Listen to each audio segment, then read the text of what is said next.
বাংলাদেশে Starlink internet সেবা খরচ পড়বে কত?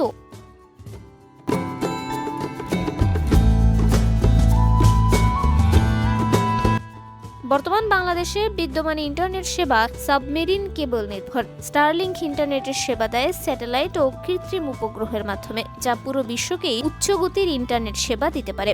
বুধবার রাজধানীর হোটেল ইন্টারকন্টিনেন্টালে অনুষ্ঠিত বাংলাদেশ বিনিয়োগ সম্মেলনে বাংলাদেশ পরীক্ষামূলকভাবে স্টারলিংকের সেবা চালু হয়।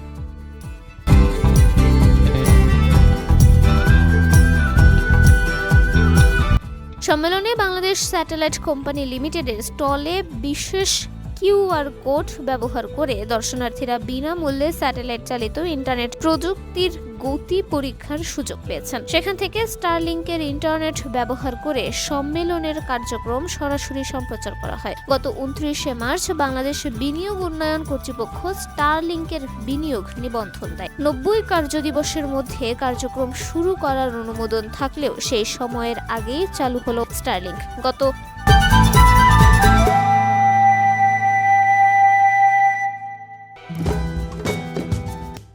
13 ফেব্রুয়ারি বিশ্বের শীর্ষ ধনকুবের ইলন মাস্কের সঙ্গে ভিডিও কলে স্টারলিংক প্রসঙ্গে আলোচনা করেন অধ্যাপক ডক্টর মোহাম্মদ ইউনুস। এতে স্টারলিংকের পরিষেবা চালুর কার্যক্রম আরও গতিশীল হয়। এরপর গত মাসেও ঢাকায় বেশ কয়েকবার পরীক্ষণ কার্যক্রম চালনা করা হয়।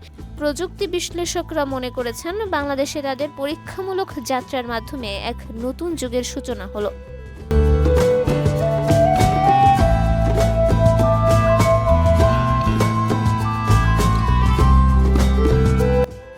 কারণ SpaceX এর অঙ্গ প্রতিষ্ঠান স্টারলিংক এরই মধ্যে বিশ্বের বহু দেশে স্যাটেলাইটের মাধ্যমে উচ্চগতির ইন্টারনেট সেবা দিয়ে যাচ্ছে। সেই অনুযায়ী এটি চালু হলে বাংলাদেশের প্রত্যন্ত অঞ্চলগুলোতে উচ্চগতির ইন্টারনেট সহজলভ্য হবে এবং কমবে শহর ও গ্রামের মধ্যে ডিজিটাল বৈষম্য। ভুটানে রেসিডেন্সিয়াল ফিক্সড ইন্টারনেটের জন্য খরচ পড়ে প্রতি মাসে 4200 ভুটানিজ গুলশাম, যা বাংলাদেশি টাকায় 5800 টাকার মতো।